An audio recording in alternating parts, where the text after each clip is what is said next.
Quero saudar a todos os demais irmãos, superintendente da escola bíblica, professores, obreiros e todos aqueles que estão escutando este podcast. É uma bênção para todos nós e uma satisfação em nosso coração em estarmos aqui fazendo uma exposição sobre esta lição tão maravilhosa acerca deste assunto que vamos daqui a pouco falar.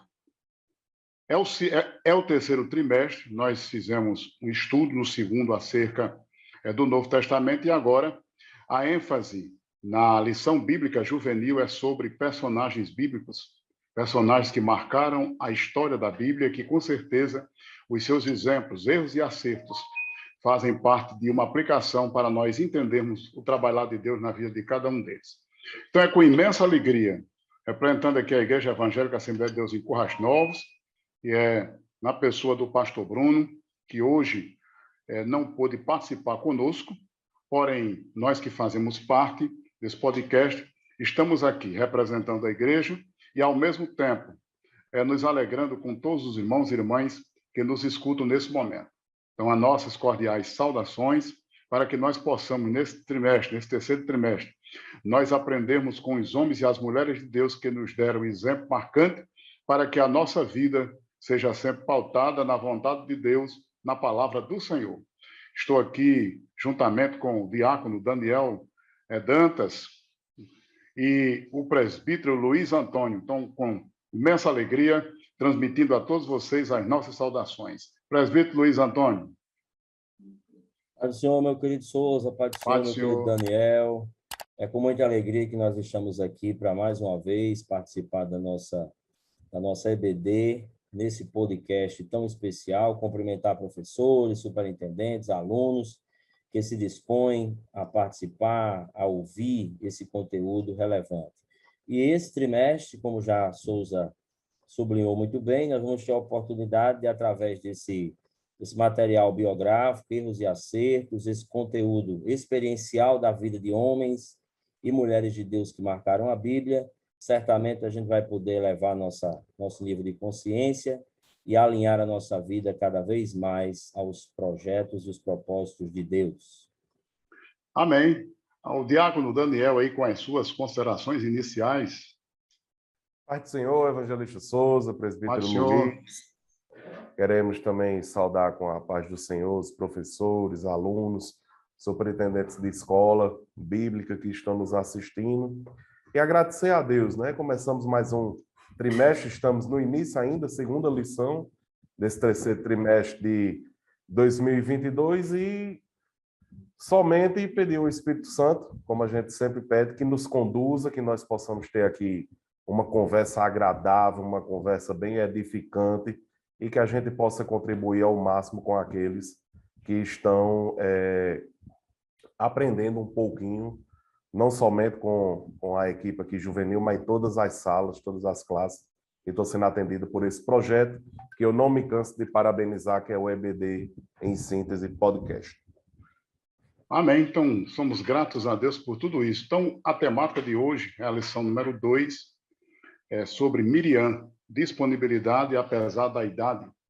E em destaque aqui nós temos o versículo bíblico baseado em Miqueias, capítulo 6, verso 4, que diz assim: certamente te fiz subir da terra do Egito e da casa da servidão. Te remi. Aí o Miqueias, o profeta inspirado por Deus, diz assim: e pus diante de ti a Moisés, Arão e Miriam. Veja aqui como Deus menciona este trio, o trio que fez história na história de Israel, o trio que fez história na história do povo de Deus, o trio que fez história no legado de libertação do povo de Israel. E para isso, eu desejo aqui fazer uma breve leitura, vou ler alguns versículos, os quais se encontram no livro do Êxodo, que é o segundo livro da Bíblia, e o segundo livro na sequência do Pentateuco, que está no capítulo 2, versículos 1 ao 10, mas eu vou ler alguns versículos, não vou ler aqui os 10 versículos, mas vou ler apenas alguns, para nós continuarmos aqui falando sobre esta lição tão maravilhosa, esse assunto, sobre Miriam, uma das personagens da história bíblica do Antigo Testamento e que certamente tem muitos ensinos aí na palavra de Deus para nós. Diz assim o texto, Êxodo 2, verso 1 em diante. E foi-se um varão da casa de Levi e casou com uma filha de Levi. E a mulher concebeu e teve um filho. E vendo que ele era formoso, escondeu-o 3 meses. Não podendo, porém, mais escondê-lo, tomou uma arca de juncos e a betumou com betume e pês. E pondo nela o menino, a pôs nos juncos à borda do rio. Então, aqui nós temos os 3 últimos versículos, após aqui o texto falar sobre a criança ser encontrada quando a filha de Faraó, juntamente com as outras donzelas, vieram se banhar no rio. E a Bíblia diz aqui no versículo 8, e a filha de Faraó viu, disse-lhe, vai, e foi-se a moça e chamou a mãe do menino. Então lhe disse a filha de Faraó, leva este menino e cria-mo, eu te darei teu salário. E a mulher tomou o menino e criou. E sendo o menino já grande, ela o trouxe à filha de Faraó, a qual o adotou. E chamou o seu nome Moisés e disse, porque das águas o tenho tirado. Então veja aqui que texto interessante acerca do nascimento de Moisés. Esta lição, ela tem muitos ensinos para nós, como esta e as demais, mas esta traz hoje um enfoque sobre a pessoa de Miriam. Quem foi Miriam? Para que nós possamos entender aqui quem foi Miriam, é necessário que nós possamos entender o contexto histórico em que esta pessoa chamada Miriam nasceu. Segundo aqui a lição nos mostra e os textos bíblicos, Miriam é filha exatamente do casal Amrão e Joquebede, sendo aí a irmã mais velha de Moisés e Arão. Pelo que nós entendemos pelos textos bíblicos, Arão ele era 3 anos mais velho do que Moisés. Porque a Bíblia fala que a idade de Arão foi 123 anos, enquanto que Moisés morreu aos 120. E Miriam, a Bíblia não dá assim muita descrição acerca da idade dela, mas descreve muitas ações, algumas ações acerca de Miriam, que é a irmã mais velha da família de Moisés e Arão, envolvendo aí os seus irmãos. Então, a história de Miriam, ela está registrada em 2 livros da Bíblia, embora que outros livros mencionem o nome Miriam, porque o nome Miriam aparece cerca de 15 vezes nas Escrituras Sagradas. Dessas 15 menções, 14 se refere a uma personagem só, que neste caso é Miriam, a irmã de Moisés. Os estudiosos do hebraico, eles dizem que o nome Miriam significa elevada, pura, amada, e alguns traduzem o nome Miriam como vidente, que é uma palavra exatamente atribuída aos profetas de Deus, que eles eram realmente uns videntes, eles eram profetas, mas somente em Êxodo 15, verso 20, é que nós temos uma menção em que Miriam é chamada profetisa. Lembrando que o capítulo 2 não menciona o nome Miriam, apenas menciona as suas ações. O nome Miriam só vem aparecer em Êxodo, e nós temos também uma história dela, ou um fato histórico envolvendo esta personagem, no capítulo 12 de Números. Nós temos quando esta menina, com certeza numa idade um pouco maior do que o seu irmão Moisés, quando aqui é apresentado nesse texto acerca de que eles estavam longe de sua casa. O que é isso? Eles estavam numa terra estranha para eles, que era a terra do Egito. E para isso, nós estamos aqui no tópico 1, falando sobre quem era Miriam, e eu desejo aí que Daniel possa também continuar aí dando alguma contribuição acerca exatamente desse contexto histórico em que nasce Miriam, essa família, dentro de uma nação que naquele momento estava escravizando o povo de Deus. Bem, Souza, queridos alunos, professores que nos assistem, essa narrativa, a história de Miriam, realmente foi um personagem que, acredito eu, escolhido pelo comentarista da revista, por todo o pessoal do processo aí de edição, que sentam com muito cuidado para montar essas lições bíblicas, e foi muito bem escolhida. Miriam, ela não poderia ficar de fora diante do contexto, da importância em Deus usá-la. Você veja aí, a Bíblia, nós não podemos afirmar criteriosamente a idade dela. Temos parâmetros, né? Fazemos parâmetros com seu irmão Arão, fazemos a questão Moisés, o mais novo ali, bebê, colocado naquele berço, né? Vamos dizer assim, feito ali de madeira, betumado. E Israel, naquele momento, sofrendo a perseguição terrível à paz. Já tinha ido os alunos, os professores, muito bem, já deram essa aula na primeira lição, não é isso? Falando o contexto, aquela paz que veio da parte de Israel, enquanto José esteve como governador no Egito, tinha ido embora. O povo de Israel começou a crescer, e isso começou a incomodar a liderança egípcia, na época, até que se foi colocado um decreto, e a história, os irmãos já sabem, né? E as parteiras decidiram ali poupar a vida de Moisés, e é onde sua mãe, Joquebede, vê o contexto e diz, não dá mais para guardar, esse menino está chorando muito, não dá mais para esconder, e colocou aquela criança naquele cesto, colocou ali no rio, e realmente Deus cuidou. E o interessante, não somente, Souza, e Luizinho, mas o amor de irmã, o cuidado, a preocupação que Miriam teve em de ficar, mesmo que de longe, ficar acompanhando e ver o que seria feito com seu irmão, né?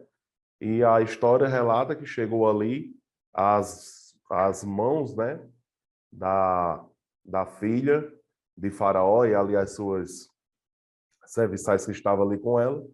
E eu vou deixar o restante dessa introdução para Luizinho, mas realmente Miriam, ela não só no contexto de irmã, de amor, de cuidado, mas de ter aparecido e dizer, eu posso encontrar alguém que cuide dessa criança. E aí a maravilha, que é o mais bonito, eu acho que um dos momentos mais bonitos da história de Miriam é ele ter tido essa coragem, ela ter dito, eu conheço alguém. E aí o plano de Deus perfeito entra, e eu vou deixar essa fatia maravilhosa do bolo para Luizinho comentar esse finalzinho aí. Não, Luiz, fala aí sobre a estadia deles aí no Egito e como eles tiveram aí esta participação para demonstrar que o Deus ainda estava vivo.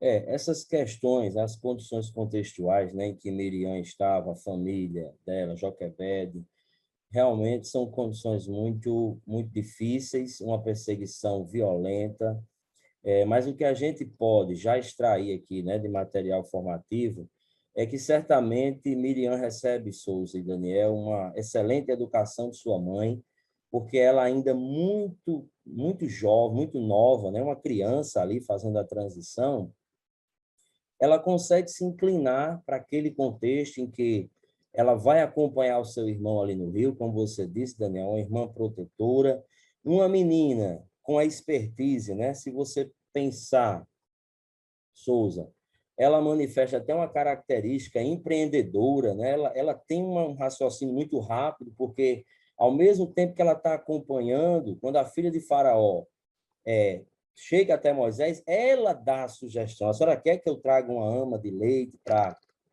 amamentar a criança? Quer dizer, isso para uma criança é um comportamento, ou uma transição ali, é um comportamento muito interessante, e isso certamente é fruto de uma educação sólida que ela recebeu da sua mãe. E isso nos mostra a importância de educar os filhos muito cedo, né? Que a gente realmente tem uma educação forte dos nossos filhos para que eles saibam o que fazer e fazer a coisa certa. E fazer a coisa certa, como Miriam fez, exige coragem. E esse é um ponto que a gente pode também destacar para os nossos adolescentes, é que, Souza, Daniel, muitas vezes Deus pede coisas difíceis da gente. Nem sempre Deus vai pedir uma coisa fácil. E aí, quando Deus pede algo que não é tão simples, a gente vai precisar de coragem para fazer o que é certo. E Miriam, muito nova, tem coragem para correr risco, ela estava correndo risco ali, quer dizer, ela poderia também ali ser mal interpretada, quer dizer, havia muitas variáveis ali naquele momento. E ela mostra para todos nós que realmente o viés da disponibilidade, Souza e Daniel, é muito caro diante de Deus. Porque realmente Deus usa tudo que a gente tem, a cultura, o conhecimento, os capitais culturais, toda a nossa psicologia, a nossa criatividade. Deus usa tudo que o homem tem de bom, e até mesmo algumas coisas que a gente não acha tão interessante, algumas características, mas Deus pode usar também a serviço do seu reino. E aí Deus usa uma criança para salvar um povo, salvam uma criança, mas essa criança seria o libertador de Israel. Então, o viés da disponibilidade. Então, a gente tem sempre que se perguntar. Muitas vezes nós temos habilidades, mas não temos disponibilidade. E a vida de Miriam mostra que Deus não olha a idade como ênfase principal, nem as circunstâncias, mas olha que alguém muito jovem estava disponível para ser um instrumento de Deus. E nós não acreditamos aqui em predestinação absoluta. Então, aquela menina, existe uma resposta humana que ela está dando a Deus. Existe um Deus no plano de fundo que está operando, mas Deus não violenta as vontades, né? Então, nós sabemos que ali é uma moeda dupla face. É o divino e o humano agindo para salvar o povo de Israel. E é muito lindo como Deus faz isso. E para o jovem que está na sala, a gente sempre diz, porque a gente acha que só vai ser usado por Deus quando tiver muita idade. Isso é um equívoco. Verdade. Então, Souza, me pode falar, só. Daniel. E o interessante, Luiz, é que o texto, pelo menos a Bíblia não menciona, mas a intenção ter partido dela. É muito importante, no final, essa colocação que você fez. Ah, tem uma idade específica para Deus começar a me usar? Não. Então, aquela criança ter partido dela dentro de todo o contexto de risco, mas ela dizer, eu vou acompanhar e ver até onde esse seixo com meu irmão vai dar. Né? Então, é lindo isso aí. Realmente nos deixa um ensino muito grande. Verdade. Aquela nação estava em outra nação, com certeza eles se sentiam fora de sua pátria, lógico. Nos faz lembrar também quando os judeus foram levados para a Babilônia e lá eles se sentiram longe de sua pátria, com saudades. Aquela nação, claro que já havia passado muitos anos, porque havia se levantado um faraó que não havia conhecido a José, e ele, com medo que o povo se multiplicasse e depois se levantasse contra a própria nação, passou então a afligi-los. Que agora faz parte aqui dessa segunda parte, o segundo tópico da nossa lição, que é exatamente o contexto da perseguição e da escravidão, em que o povo estava ali submerso. Ora, já seria exatamente complicado nascer no Egito naquele contexto. E mais, sob o jugo dos egípcios, realizando trabalhos forçados, sujeitos a impostos pesados e a trabalho escravo, longe da sua pátria e sob a dureza de um governo que naquele tempo era do faraó, e é claro que todos aqueles que eram submetidos ao faraó e viam o faraó como um deus, como aquele que tinha o poder sobre todas as coisas do Egito. Então, naquele meio turbulento ali, encontrava-se Miriam. Mas, conforme aí Daniel colocou e Luiz, o compromisso do homem e da mulher em segurar, em ter no seu coração a convicção. Lembremos aí daqueles jovens hebreus que foram levados desde jovens para a Babilônia, que foi o caso de Daniel, Ananias, Misael, Azarias, e estiveram lá submetidos a um rigor cultural muito forte. Mesmo assim, eles resistiram.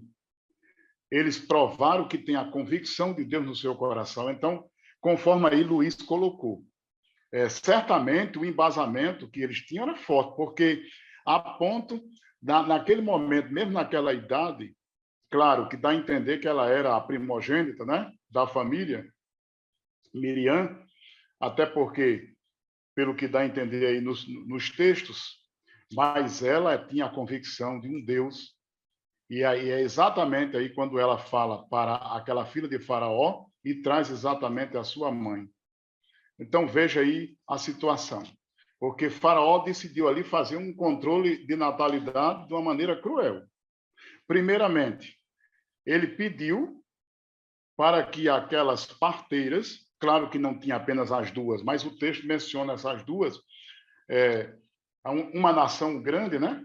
Com certeza não tinha apenas duas parteiras, mas o fato delas serem mencionadas é porque elas foram assim como uma espécie de um ponto fora da curva diante de uma situação. Era um poder muito grande.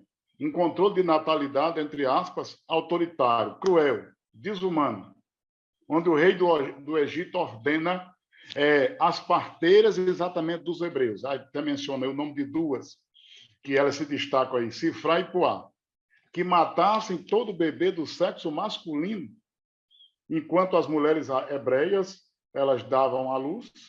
Então, era um plano infernal. Era um plano infernal. Alguns estudiosos da Bíblia e teólogos, eles acreditam que por trás dessa ação cruel, política, ditatorial, infernal, havia sim um plano diabólico para destruir o povo de Deus. Então, eu queria que Luiz fizesse aí uma exposição, porque alguns teólogos entendem, e eu também acredito, e eu acredito que a força do texto bíblico nos leva a isso, é que havia, sim, por trás dessa disposição de Faraó, um plano diabólico para exterminar a raça hebraica, principalmente o intuito de que o inimigo certamente entendia que ali poderia haver o Messias.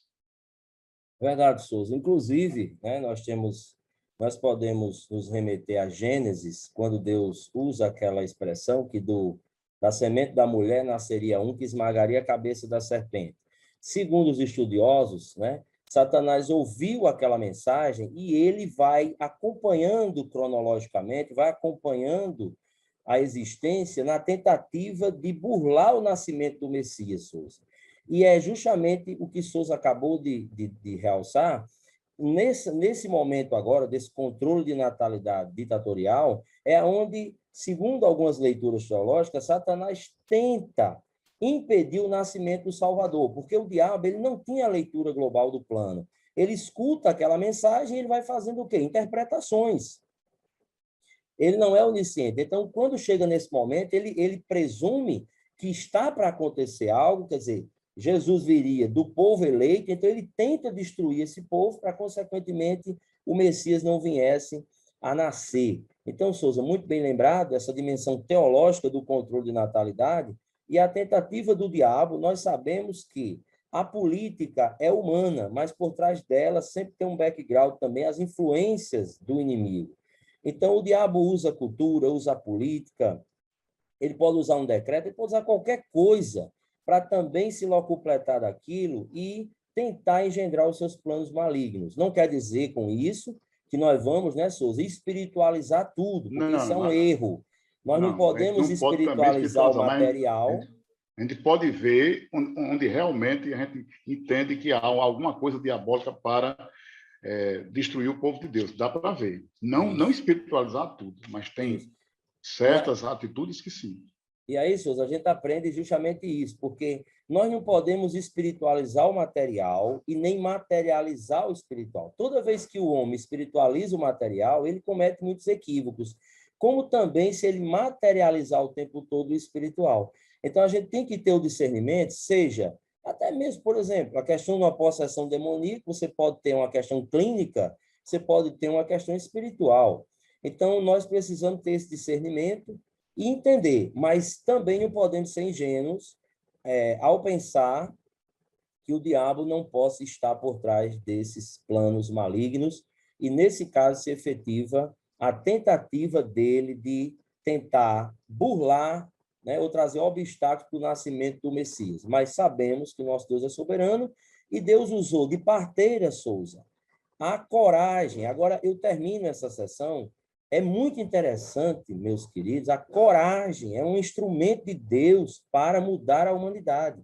Então, muitas vezes, nós queremos muito de Deus, mas nós também não temos coragem. Por exemplo, já começa com Joquebede, Souza, que guarda por 3 meses Moisés. Então, isso é uma coragem, ela resistiu ao decreto. Isso precisava de muita coragem. A Miriam, quando ela acompanha todo o processo. Então, quando a gente não tem condições de ter coragem, nós também não vamos desenvolver todo o nosso potencial.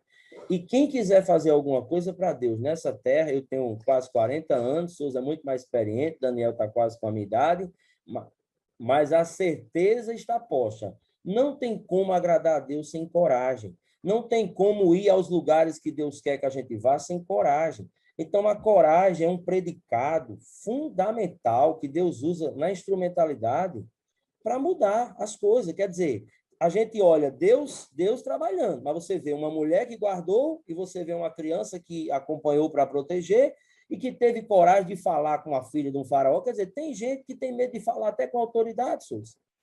Tem gente que não tem coragem nem de abrir a boca, quer dizer, tem uma timidez excessiva. Então, a coragem é uma matéria-prima para Deus fazer muita coisa na história dos homens e das mulheres de Deus. Daniel, você veja que o que o prefeito Luiz Antônio falou sobre Miriam. É aí onde entra a ação de Miriam que muda o curso da história. O que você poderia acrescentar aí? Miriam entra e muda o curso da história. Claro que ela estava dotada de coragem e ela mudou o curso da história. Como você vê essa fala? Ainda nesse nicho de coragem, e se a gente também avaliar a coragem das parteiras, a coragem de Joquebede, a coragem de Miriam, e imagina o contexto, Souza, porque isso é estar colocado, apesar das tribos não estarem ainda configuradas, no contexto ainda do Egito, deixar claro também que isso é só ordenar, porque Moisés pertencia aos sacerdotes da casa de Levi. Não, isso era para Israel. As tribos que viriam, né? Isso era para todo Israel. Então, esse contexto, imagina a cabeça dessa irmã e também da mãe, que quantos e quantos não viram ali suas amigas, vizinhas, parentes, primas, talvez irmãs, que a Bíblia não relata. Ou seja, era um decreto que estava posto. Será que outras mulheres também foram corajosas? Será que outras mulheres tentaram? Quantas lágrimas não foram derramadas por pais, por parentes, por ver aqueles homens, aqueles varões, meninos nascidos varões, tendo que serem mortos por um controle infernal, como foi dito, de natalidade. Então, eu acho realmente que Miriam, ela, apesar, principalmente por ser uma criança ainda, uma adolescente, uma criança, a coragem que ela teve. E, Luiz, o interessante, já imaginou uma coisa? Vamos tentar assim, vamos supor que aquele cesto tivesse seguido. Alguns, aí a gente vem trazer alguns pontos de comentários, teólogos, estudiosos, não, o rio tinha muitos, aí coloca um crocodilo, enfim, não vamos entrar nesse método. Mas vamos colocar perigos naturais que aquela criança iria enfrentar num rio que está ali aberto na natureza, Enfim, imagina se algo de ruim, aquele cesto, aquela criança não tivesse chegado até ali a filha de Faraó. Mas assim, eu tento imaginar a cena de Miriam realmente tomando postura de se aproximar diante daquela situação. A filha de Faraó veio dizer: é um menino hebreu. Qual é o decreto? Matar. Então ela chegar ali e tentar, de um modo bem eficaz, e usada por Deus, conseguir poupar a vida do seu irmão. Então, realmente, fechando aí esse tópico, Souza, é um exemplo muito forte que Miriam nos deixa. Verdade, bem interessante aí as colocações sobre Joquebede, as colocações envolvendo a coragem e a disposição de Miriam, e o destaque que nós temos aí, essas parteiras. Apenas para encerrar esse ciclo, né, desse tópico aí, sobre essas parteiras, as parteiras Sifrá e Puá. Porque Faraó havia dado aquela ordem assassina para matar os filhos homens das hebreias. Ele aflige o povo de Deus com pesados tributos, pesadas cargas. Isso está lá no capítulo 1, versos 11 ao 14. Com certeza, depois os alunos podem conferir isso nos textos, quando estiverem estudando lá na escola bíblica ou na sua casa, se preparando para essa lição. Ele exatamente manda as parteiras matarem todos os filhos homens da nação. E expressa logo lá nos primeiros versículos. Agora veja aí as escolhas dessas parteiras. Então, todas essas opções das parteiras foram um ato de fé. Por quê? Porque elas optaram pela dignidade da vida, quer dizer, preservar ali a vida daqueles bebês. Elas optaram pela obediência, quer dizer, elas temeram a Deus. Elas viram que a ordem do faraó era uma ordem forte, mas elas entenderam, dentro lá da convicção delas, que elas precisavam temer a Deus. Elas optaram pela supremacia divina, quer dizer, desobedeceram a faraó, mas reconheceram um Deus soberano que valoriza a vida. Essas parteiras, elas optaram pela preservação de uma nação inteira, quer dizer, elas tinham uma visão de uma dimensão muito profunda, além daquele espaço em que elas estavam ali. Além daquela ordem que ela via que ia dizimar uma nação, porém elas optaram pela continuidade de uma nação. Elas optaram pela ética também, até na sua profissão, porque elas respeitaram a vida e não foram assassinas. Eu entendo também que elas optaram pelo amor, porque o amor que não deseja o mal e nem a destruição do outro. E outra coisa, aliás, outras das demais coisas, ou de tantas outras coisas, elas optaram até pelo perigo de suas próprias vidas, porque elas arriscaram as suas próprias vidas por uma causa maior. Por quê? Porque preservaram a vida de outras pessoas. Então, é por isso que essas parteiras estão mencionadas aí. Elas foram imortalizadas na Bíblia por causa do seu ato de fé. Então, é muito interessante. Fechando aqui esse ciclo e entrando exatamente neste contexto, sobre a coragem iniciativa que muda uma situação, nós temos exatamente a descrição de que Moisés ele nasceu exatamente nesse período sombrio, que foi o pós-decreto de Faraó. Claro que Miriam e Arão nasceram antes. A diferença de Arão, conforme eu já falei aqui no início da lição, era de 3 anos, que Arão morreu com 123 anos, e Moisés com 120. Alguns escritores que dizem que Miriam tinha 126 anos, mas isso não está na Bíblia. São conclusões que se tiram, que nem os teólogos também não chegam assim a afirmar, dizer, tinha 126, mas alguns afirmam. Mas, independente de Miriam ter 126 anos, Arão ter 123 e Moisés 120, esses 3 irmãos, o que nós entendemos é que não era mais possível nós vemos a história de Moisés apenas como a história de um rio, a história de uma filha de Faraó, mas sim a providência de Deus, a providência divina na vida da sua mãe Joquebede. Então, a Bíblia, sim, registra que Miriam ficou lá observando de longe aquela cena. Interessante que o texto, assim, pelo menos o texto não fala sobre a filha de Faraó ter dito: por que você tem esse interesse tão grande de querer que uma das mulheres hebreias venha, né, criar? Pode ver que o texto ele não fornece essas informações, porque alguém pode dizer, por quê? Também não está no texto dizendo assim, mas você vai trazer quem?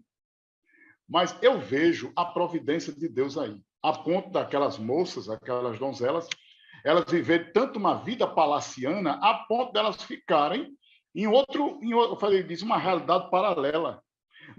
Mas é aí onde Deus trabalha. É aí onde Deus está trabalhando. E o contexto de coragem também da filha de Faraó. Sim, porque... Ela simplesmente pegou o decreto, dobrou e botou no bolso. Realmente é uma coisa tão de Deus, porque ela olhou, eu imagino, ela olhou para aquela criança e se apaixonou. Pronto. Esse Exato. Não mata. Pronto. Esse ninguém mata. Ninguém mata. Pronto. Só isso. Deus. Eu só vejo Deus aí. Porque Miriam agiu por fé, se expôs, se arriscou, mesmo sabendo que poderia padecer. Mas não deixou seu irmão sozinho. Até saber o que poderia acontecer ali naquele rio. E que ela vinha observando aquela cena. Deus leva as correntezas do rio, no sentido espiritual, Deus é quem está também trabalhando na história, a ponto de mostrar que não tinha outra alternativa ali, a não ser Deus agir.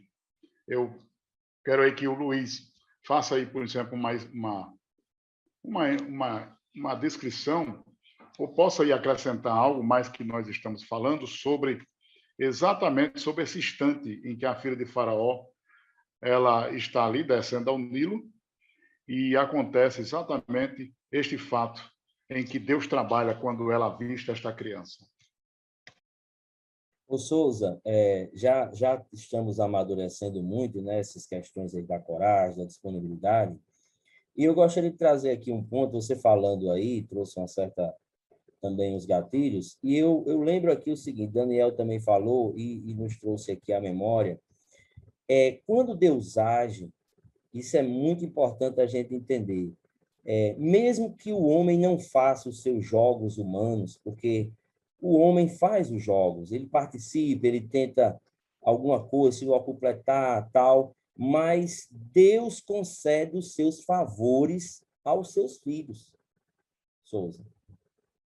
E é o que Daniel estava falando. Por exemplo, ela colocou a criança, né, no cesto, Joquebede, a menina acompanha, mas ele corria um risco ali, como Daniel falou, porque tem essa questão também do rio, ninguém sabe se tem animais, o que é os contextos ali de ordem natural, mas o que chama atenção é que Deus faz com que Moisés ache graça diante da filha de Faraó, que foi o que Daniel disse. Então, eu quero dizer também a quem está nos assistindo, que nós temos que fazer nossa parte, nós temos que lutar. Muitas vezes a gente até luta para ser amigo do rei, né, Souza, Daniel, e ninguém está dizendo que não podemos construir relacionamentos para conquistar as coisas. Mas isso mostra que mesmo quando não somos amigos do rei, Deus faz com que nós alcancemos, achemos graça diante do rei. Porque ela ali representava o poder central. Ela representava o maior poder da história naquele momento, aquela menina. Então, mesmo que você não faça os jogos da vida, não entre nos jogos que muitas vezes o negócio, a economia, a política, ela acaba requerendo dos seus participantes, dos seus partícipes, mas você recebe a graça divina. Souza, isso é muito importante. Vocês trouxeram essa compreensão e realmente aí é que está o milagre de Deus. É quando o homem acha graça diante de Deus. E eu quero dizer aos nossos ouvintes, alunos, professores, confie nos favores de Deus. Mesmo que você não tenha acesso aos poderes centrais, Deus pode fazer com que você receba um favor. Deus concedeu esse favor. E aí é que está o milagre divino, Souza. Para a gente aprender que existe a bênção de Deus, existe também a bênção quando a gente constrói um relacionamento com a pessoa certa e ela alavanca a nossa vida. Mas aqui não havia relacionamento nenhum, a não ser um relacionamento ditatorial e de oposição àquele povo de Israel. Então, não importa se o rei é amigo ou contra o povo de Deus. Se Deus quiser, se for da vontade de Deus, ele fará você alcançar favores diante do rei. Muito bem. Estamos chegando aqui aos minutos finais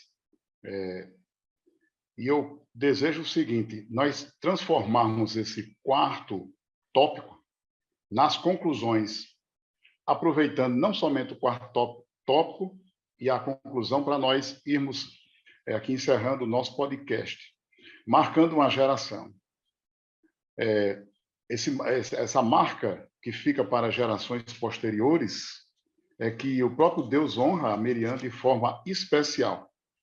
De sorte que o profeta Miqueias, lá no capítulo 6, verso 4, está até aí na lição, né?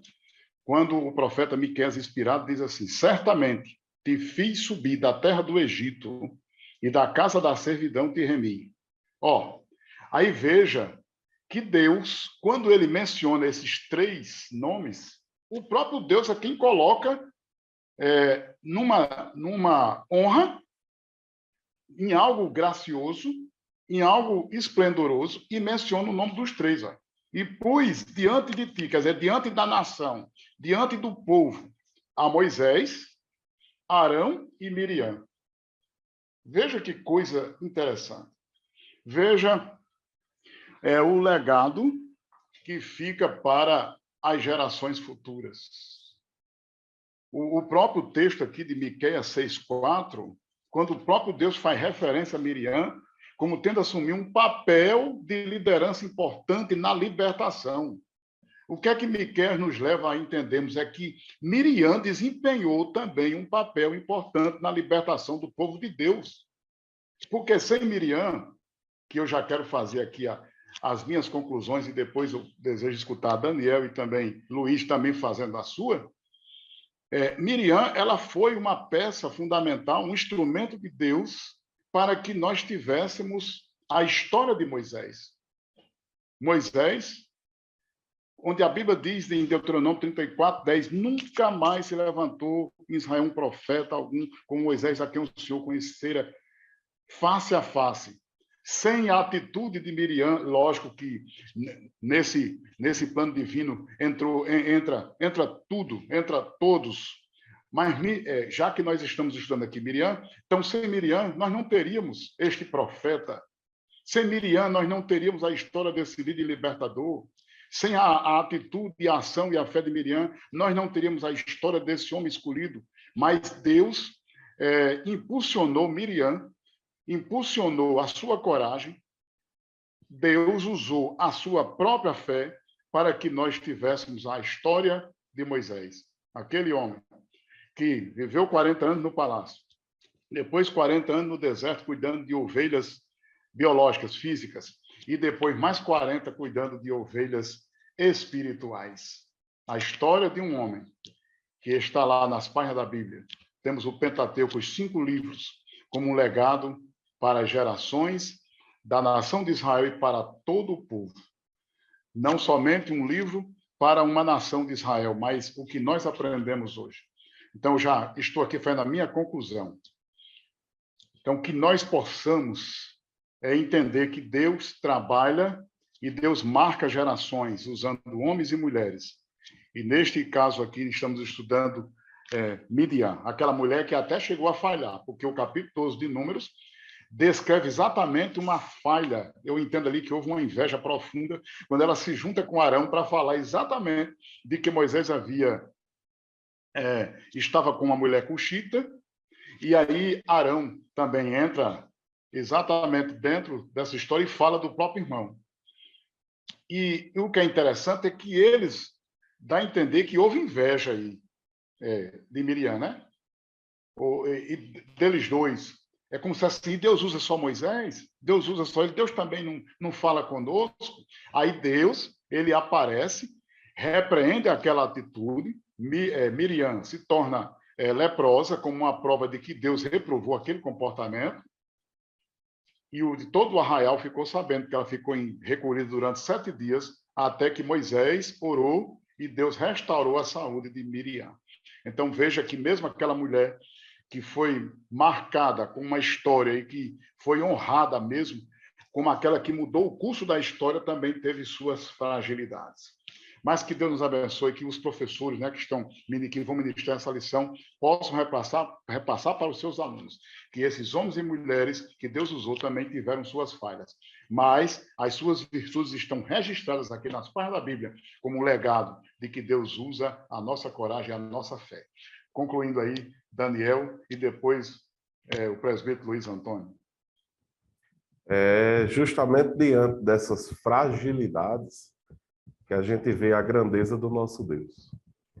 É Deus usando Souza, Luiz, usando Miriam, usando Luiz Antônio, usando Souza, usando você, professor, você, aluno, que está assistindo essa aula, porque é justamente o que Deus vem completar dentro da gente.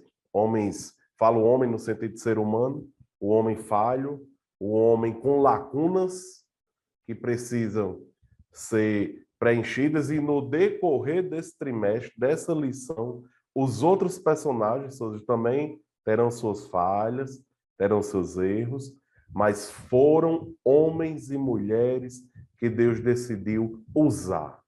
E eu imagino todo esse contexto como o profeta aí vem falar e cita Arão. Imagina você olhar para esses três irmãos. Moisés, vamos dispensar comentário, porque senão a gente vai arranjar o seu todo falando de Moisés. Então, dispensa comentário acerca de Moisés.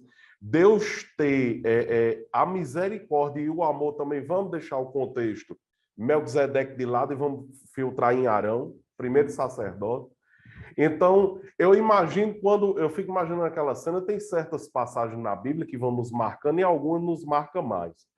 E eu imagino aquele contexto, Faraó vindo, depois de todas as pragas ter passado, tudo que Miriam ali presenciou, o contexto dos 40 anos, né? Que Moisés se retirou, depois Deus fala com ele, dizendo, Moisés, eu sou. Né? Então, eu que vou fazer, eu que vou libertar, abres a boca e, enfim, eu vou te usar. Então, ela ter visto tudo aquilo, todas as pragas que vieram na última, Deus dizer, pega ali o cordeiro, sem mácula, tudo direitinho, faz tudo aquilo ali. Imagina Israel diante do mar, o povo reclamando, né? Moisés, porventura no Egito não tinha túmulo, vamos deixar a linguagem fácil, né, para os nossos alunos, não tinha túmulo, sepultura suficiente que pudéssemos para a gente vir morrer aqui. E eu imagino o coração de Miriam dizendo, Deus vai fazer. Não vai procurar isso na Bíblia, não. Eu estou conjecturando o texto para tentar deixar de um modo, né, Luiz, para a gente mexer com o coração. E Miriam ali, Deus vai fazer. E Deus fala com Moisés e diz, Moisés, toca, e a gente já sabe. E o povo de Israel passa a pé enxuto. Depois Deus fez. Lá do outro lado, Miriam se regozijou na presença do Senhor.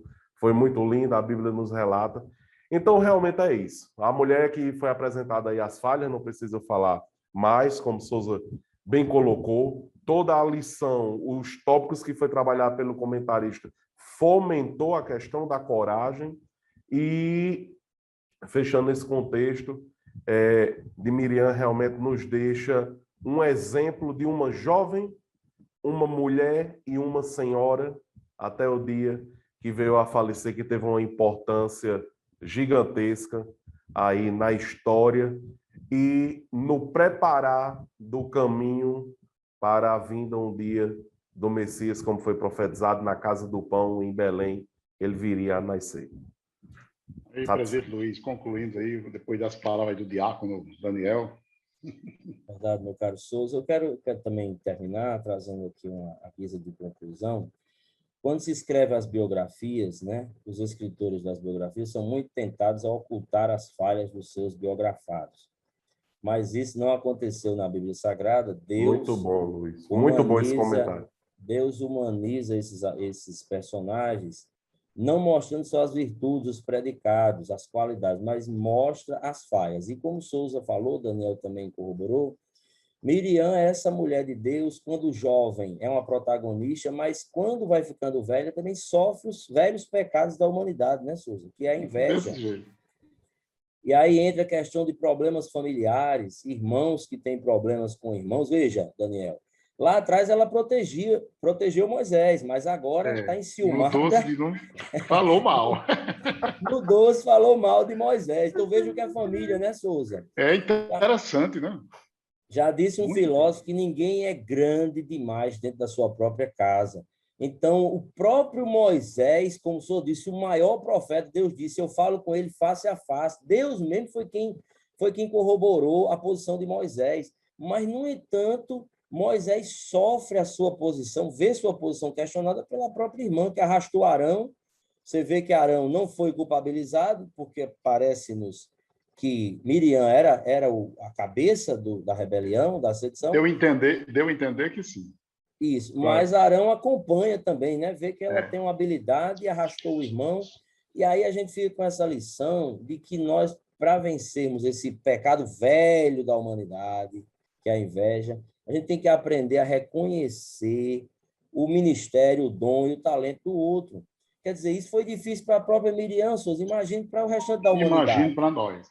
Então, numa empresa, reconhecer o outro, reconhecer o valor do que ele faz, dentro da igreja, dos trabalhos, é um elogio honesto, não precisa estar inflando ninguém, nem Precisa não. realizando narciso, né, Souza? Mas o elogio honesto tem o validade. elogio Sim. honesto, quer dizer, era menos difícil para Miriam ter dito, rapaz, Deus é com meu irmão, Deus é na vida dele.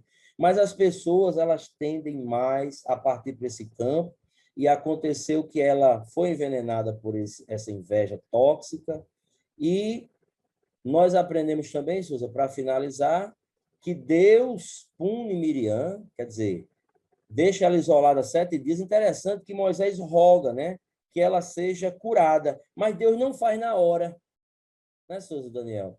Deus não faz na hora, quer dizer, ela ficará 7 dias isolada, quer dizer, havia uma pedagogia da disciplina de Deus. Quando as pessoas erram, elas precisam refletir sobre o que fizeram.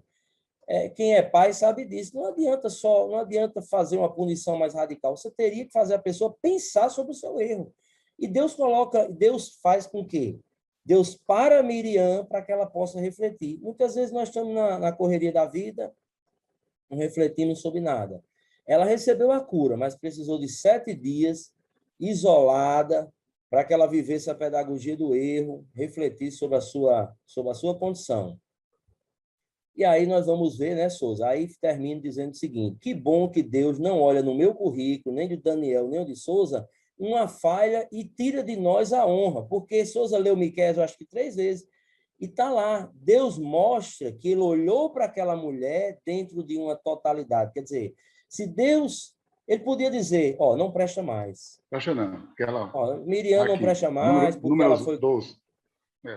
Nos meus autos aqui, nos meus anais, Miriam se acabou. Quer dizer, mas Deus não é assim. Não dá mais. Deus honra Miriam. Está lá em memória, o autor da lição, né, o escritor, vai trazer essas homenagens. Ela é honrada.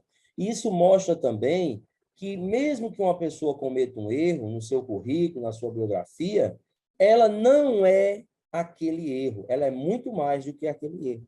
E Deus mostra para a gente através de Miriam. Miriam, você não é apenas inveja. Você é uma mulher de Deus. Eu usei você quando era pequena, usei você quando era jovem, usei você quando velha, quando você celebrou a vitória ali depois do Mar Vermelho, cantando, dançando. Você trabalhou com a liturgia, com a adoração. Eu usei você a vida toda, mas você hoje deu lugar a esse triste sentimento. Deus trabalhou, educou, orientou. E era para a igreja seguir o mesmo exemplo. Não é porque uma pessoa comete um erro que ela se torna um jarro quebrado para o resto da vida. Claro que com isso nós estamos abonando o pecado. Mas a disciplina não é abandonar a pessoa à própria sorte.